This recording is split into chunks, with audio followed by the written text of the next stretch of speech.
Are you crazy enough to show people exactly how crazy you are? Well, that's what we're going to find out this week on this show as we fearlessly question being crazy with Damian Farnworth, the copy whiz at Copy Blogger, I guess. I could say that. Sounds kind of lame and cheesy, but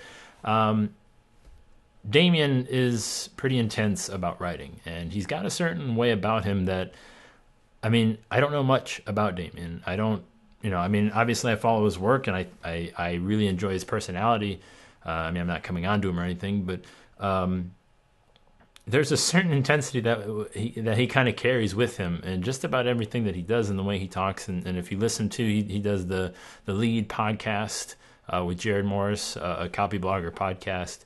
And if you've listened to that, if you've watched him or heard him on any interviews that he does, done any shows, there's definitely this kind of, passion is a pretty recycled word that we get muddled in, but it goes beyond that, because I think anybody that started with a creative background and didn't kind of fall into it by accident kind of has this, I think. And some are more subdued about it than others, but it's just the love of the craft. It's the understanding that I'm going to do this to be good, to be very good, to be better than most at it. And I just want to know how much of that is essential to actually achieving success in whatever that is. And I don't know that it goes much deeper than that, to be honest with you, because Damian is, and again, if you've read any of his stuff, it's very intimidating to the fact that, it is very good, and to say that you could, write that way is, well, how does he do that? How do you find that level of intensity, that level of craziness in your own work? Or are you just afraid to kind of let that kind of come out? Because I guess even if I will use a little, if we were to just if I can self-reflect here for a minute, I guess I can. It's my one-on-one time with you, and I guess let's go ahead. Let's go down this road right now. I've always been relatively consumed, might be a good word, with whatever it is that I was kind of doing at the moment. But I guess maybe until the launch of this thing, fearlessly questioning, until a certain point within my work, within my family's insurance agency, I didn't quite understand the level at which I needed to take it to get that result, to be crazy enough about it. Crazy could be just a word, that is replaced by dedication, possibly. Maybe it's just you didn't know how dedicated you needed to be. But I think it goes beyond that, because dedication is more of a kind of a alone by yourself kind of thing that you just, you're going to do it. You don't really show it. You don't display it to others. Now, I guess you don't really necessarily display your craziness to people, but I think it's something that you would want to make apparent and to kind of showcase that ability or that intensity towards that thing.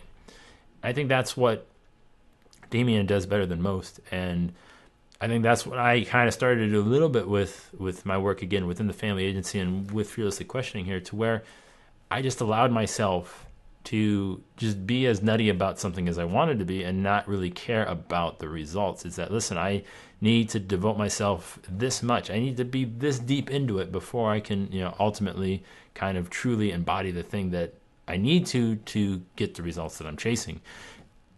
I think that's what I want to ask. And again, like I said, I don't have too many layers to this thing. I don't think it's going to get much more complicated than that. I think that's okay, because I guess my point is it's really centered around behavior and what we feel is acceptable and what is not. And I think that's what maybe drives me nuts. I guess if you've watched any of these shows, it's like, people assume that you're supposed to act a certain way when you talk to people or interview somebody or do whatever that is. Whatever you're doing, you're supposed to do it in a certain way. And everybody wants you to get results doing it the same way that everybody else does it or is expected of you. And that doesn't work, at least in my experience.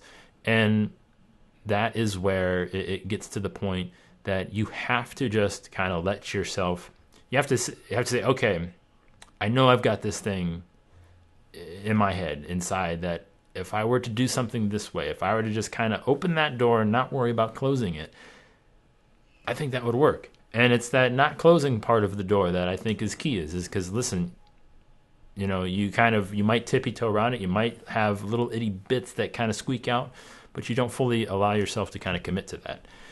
I think that's what probably annoys me the most. And I probably talk about, how I get annoyed more than I do anything else, but it's just what I see. It's what I'm observing. It's what I'm kind of, it's me looking out at the, how people kind of go about things and saying, yeah, I mean, you can wear your hipster glasses and grow your fancy mustache and do all those sorts of things to differentiate yourself. That's fine. But, it feels empty without actions to back it up. And I think so much of it, that's what goes around. People just want to look the part and not actually be the part. And it's only going to get you so far. And that's why I kind of want to just, hey, listen, let's just have a conversation about being okay with the fact that you're going to totally be insane about this thing. And it's going to even be to a level that is greater or higher than you ever imagined. And if I was going to rant, kind of just take a mini right turn, I mean, just rant along the path of this kind of behavior and the way that you approach things in the business world, especially in the insurance world and other industries, closely related to it, there's such a stuffiness about, well, we need to be professional. And yes, people confuse professional with like boring and not real. Yes, you don't need to say things that are irresponsible. Yes, you don't need to, just act like a 13-year-old kid that is not caring about the world. And that's not what connects with people. I can say that because I do that in a boring industry. I speak in a way that I feel connects with people. That, listen, I'm just a person like you. Yes, I happen to sell health insurance. Yes, I happen to do this thing on the side.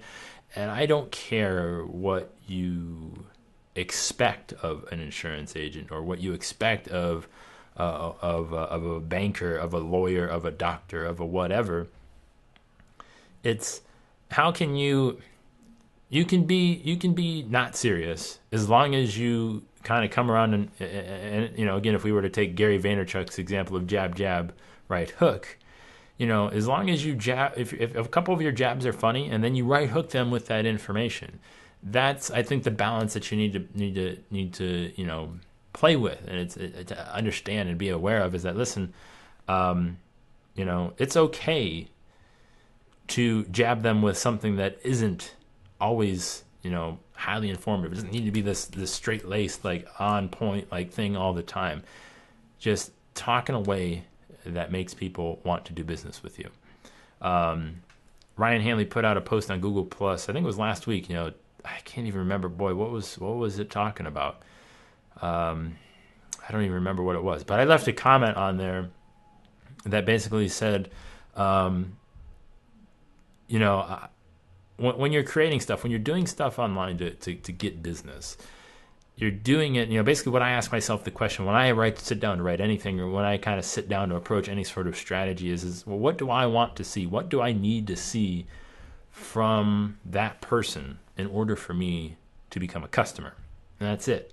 And everything else is fluff, in my opinion. It's just it's foreplay. It's you working up the courage to ask that person out on a date. It's you working up the courage to ask for that sale. It's having the confidence and the ability to know what is going to get the job done, as opposed to just doing what everybody else does and doing it in a way that is just not working.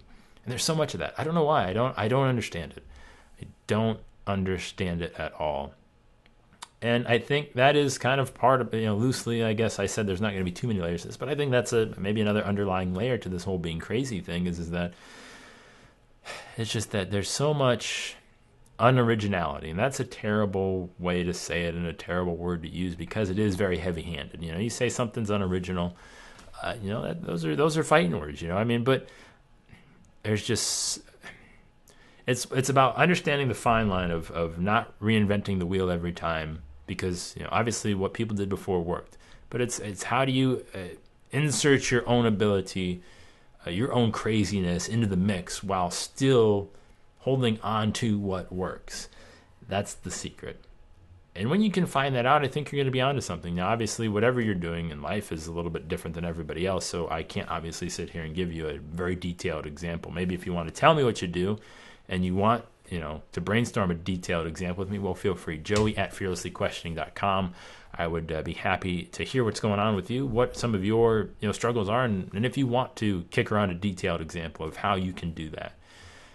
But let's just remember how important it is, and let's not worry about what everybody else thinks.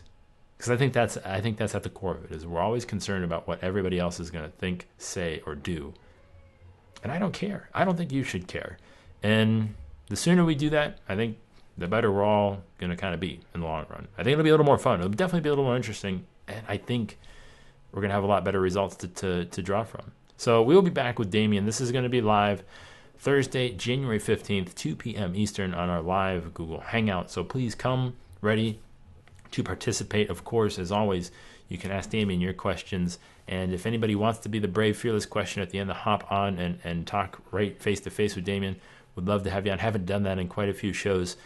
So I'd like to see somebody in the new year here work up the courage to come on camera, face-to-face, hop in the show. So make sure you set your calendar to be there live with us and ask that question, get that access.